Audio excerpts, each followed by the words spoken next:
শুনলে অবাক হবেন, জাহান্নামীরা অনেক লম্বা এবং যন্ত্রণাদায়ক শাস্তি ভোগ করার পর আল্লাহর কাছে 4টি জিনিস চাইবে, কিন্তু একটিও পূরণ হবে না।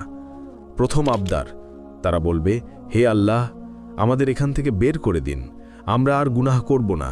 আল্লাহ পরিষ্কারভাবে বলে দেবেন, চুপ, আমার সাথে কথা বলো না। তখন তারা বুঝতে পারবে যে তারা আর কখনো এখান থেকে বের হতে পারবে না।